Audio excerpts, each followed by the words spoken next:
So tonight, our attention is on the politics of Imo State. A few days ago, the governor of Imo State, Hope Uzodinma, was on the program where he spoke at length on the state of affairs and what he is doing to tackle the insecurity situation. But tonight, we'll be hearing from opposition People's Democratic Party. A former secretary to the state government and former member of the House of Representatives, Honorable Uche Onyegocha, joins us on the program. Today was reported the security operatives says they have killed at least 8 hoodlums in an encounter in Olu area of Imo State.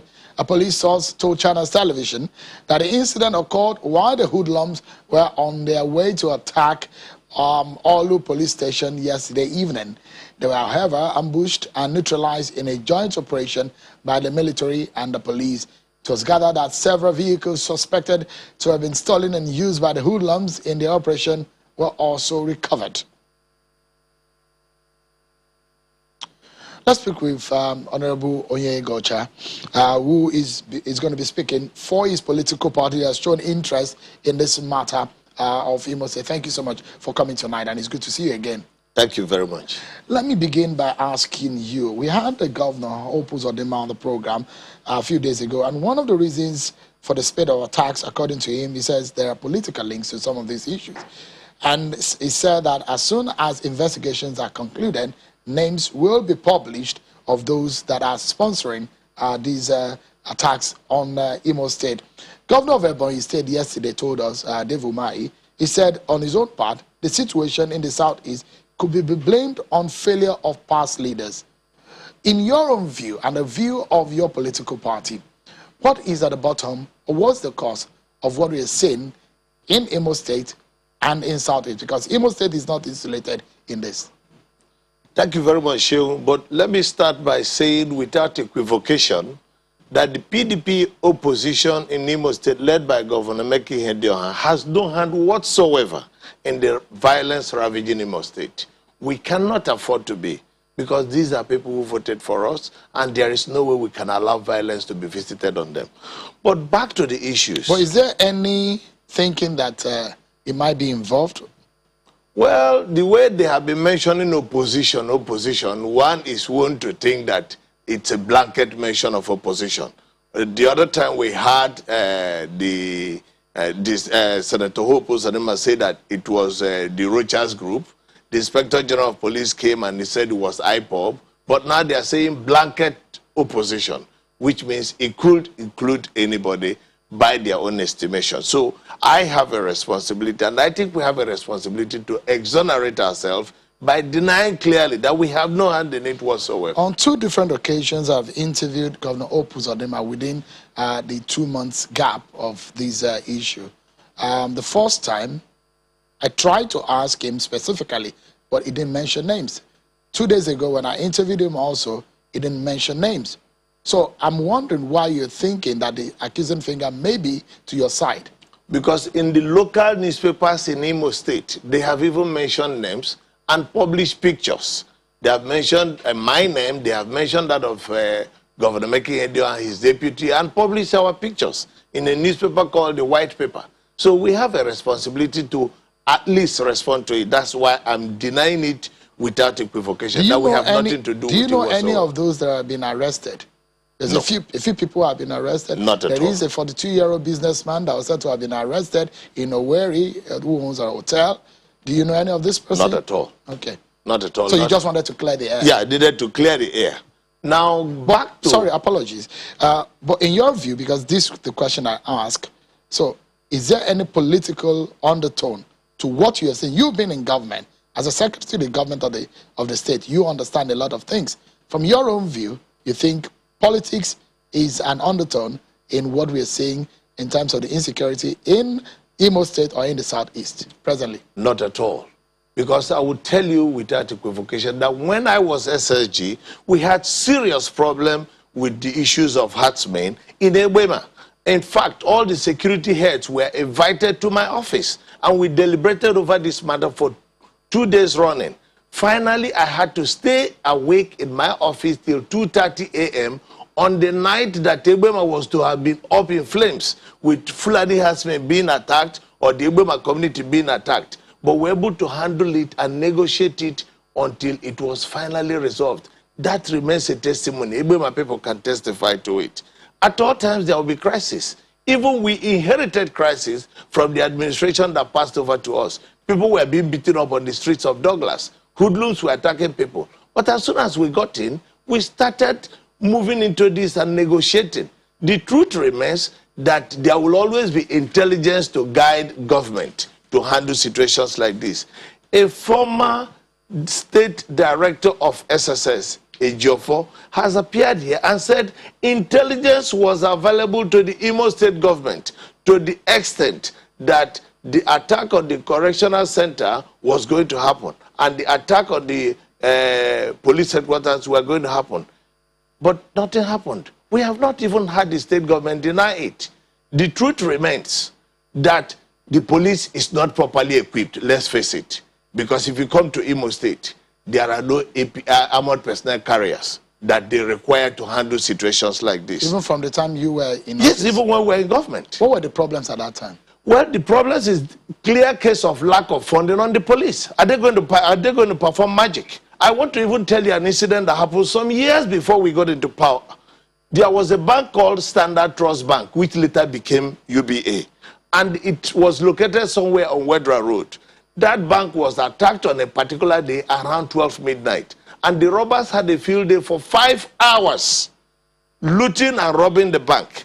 And this bank is located less than 500 meters to the police headquarters, less than 500 meters to this correctional prison facility that was attacked. If that could happen at that time and the police couldn't do anything, why is anybody surprised that something like this happened this time around? All right. The only armored personnel carriers you see in Owerri are located, one at Tetlo Road by Assumpta Junction and the other one by High Court by Olu Road Junction. Why were they not deployed? All right. So let's take a breather.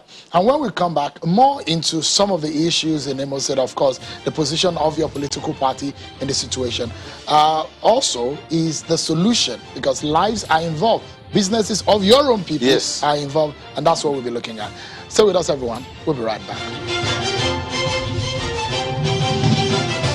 Thank you so much, everyone, for staying with us tonight on the program. So our attention is on security, politics of Imo State.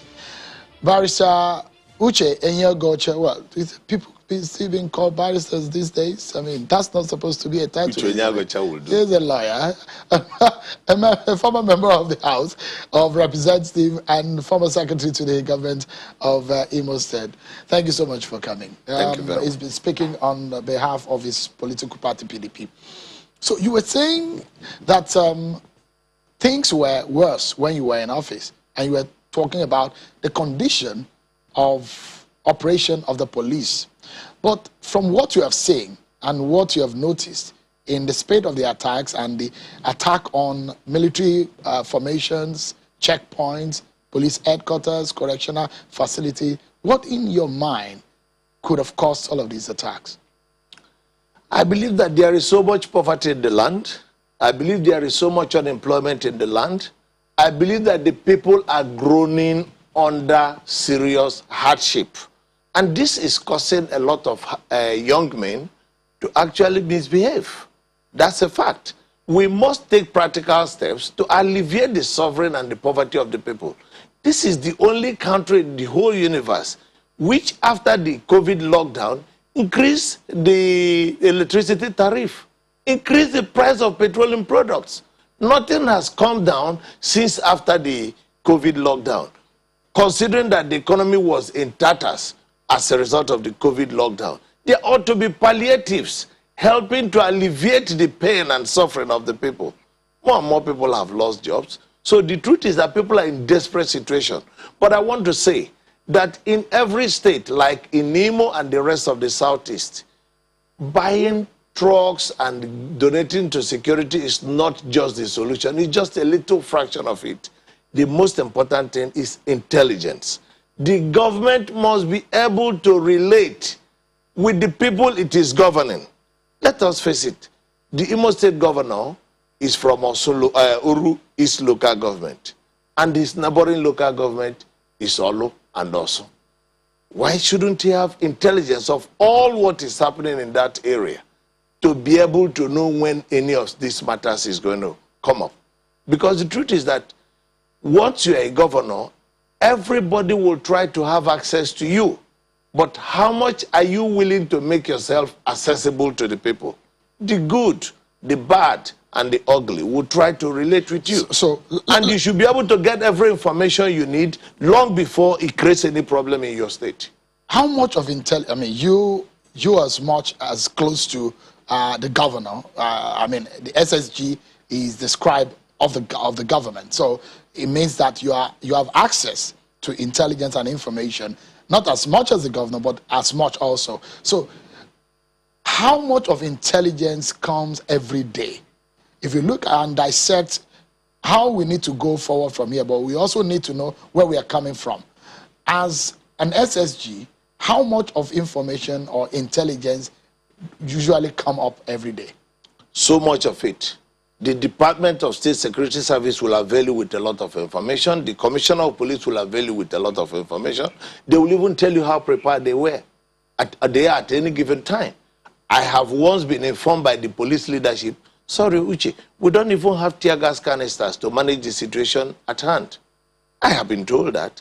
And as a former member of House of Representatives who was a member of the police committee of the House of Reps, I know that the police is heavily unprepared to do the task before them. And we have to change that situation. The morale of the police is very low. Anytime you see any police officer properly dressed, he bought the uniform with his own money. That's the truth. We know it as a fact. Any police officer you see that is properly kitted is spending his own personal money doing that. And there is a limit to how much the police can go funding themselves or sponsoring themselves to do all this. We must pay special attention to police and intelligence gathering, and the government must make itself available. Government does not go to sleep. When Emeke Ihedioha was governor in Imo State, we used to stay awake as much as 3:30, 4 a.m. because it is when every other person has gone to sleep that a lot of information comes to you. And you must have your own access to get information from everybody, from every nook and cranny. Right. But politicizing the situation at hand does not solve the problem. I mean, the AGF said there are people who are financing terror. Yes. So, and we've heard that politicians, some politicians, whose name will be public, that's the federal government saying this. So it's not far away from what Governor Uzodimma is saying. So if the federal government is saying that, and the state government is saying there's a linkage, isn't it, between all of this? Well, in his own, he has already drawn the conclusion of the report of the team that he says is investigating the situation. In the case of the federal government, we already know that the United Arab Emirates were able to imprison some Nigerians for financing terrorism in Nigeria, and it is from that link they caught up with the rest of them. Right. So, I believe that if we are serious, we can checkmate all this situation and manage it. Government must make itself available to talk to people. And let me tell you, when Yar'Adua was president of the Federal Republic of Nigeria, I was, as a human rights lawyer, the lawyer who had access to the Niger Delta militants. I went, spoke to them, and convinced them that the federal government would send a delegation to meet them in the creeks. I took the then Minister for Works, Tony Aneni, and Timi Alaibi to the creeks to meet with them. After meeting with them, we were able to convince them to come and surrender their arms. I came with them from the creeks. We met with President Yar'Adua, and they gave him their word that they are surrendering their arms and they will not go to war again. President Yar'Adua held me aside and told me, young man, I will not let you down. I'll keep to my promise. And he kept to his promise. The militants are all out ever since. We must find a lasting solution to these problems if we are serious. Is Ebubeagwu a good way to go? Ebubeagwu, as far as I am concerned, is the initiative of the governors in the southeast, but we are yet to see how much they are moving into it. Are they doing it because they are trying to copy the southwest? Because everybody expected they ought to have done it at about the same time the southwest people were doing it. Go ahead and enact a law to that effect to show that you're serious. Show us the seriousness in what you're doing, like the people in southwest did with the case of Amoteku. But are you seeing that level of seriousness? I believe that if they show that level of seriousness, added to some other ways and means, we should be able to checkmate the situation in the Southeast. The average Igbo man is not a violent person. The average Igbo man loves his life. The average Igbo man does not want to be deceived and told lies in the name of governance. He wants to see practical things because he's a community builder. And he spends his own resources supporting and helping government to achieve development in his community. But when government is not playing their own part by collaborating with him, he too can also get angry. Let's wrap up the conversation because we've played politics at the national level. Yes. 2023, where do you think the presidency should come from? Southeast, without thinking twice. Is it because you are wearing the red hat? Not just because I'm wearing the red hat. And you go by but it's the political parties that would decide. The political what parties is your would party decide. thinking? I mean, because I know that I am not on the sideline. I am not in the leadership of the party. No. I'm talking as you as a member of the party now. What is the thinking of your colleagues and your friends? Well, the party has left it open at the moment that it should go either way, whether north, east, south, or central, because as an opposition political party, PDP is more focused on winning rather than trying to do political balance. Also means that you are saying that if your party wants to win, they need to go the Igbo way. Well, the truth is that they are assessing all the opportunities available and looking at how may they have the best opportunity to win. Because wherever they find a situation that can help them to win the election more than any other thing, I'm sure they will do it. Honorable Uche Onyegocha, former member of the House of Reps and a former secretary to the government of Imo State, thank you so much for coming tonight. Thank you very much. Appreciate it. God bless you. Well, that's our show for today, everyone. Many thanks for watching. I'm Sean Akimale. Bye-bye.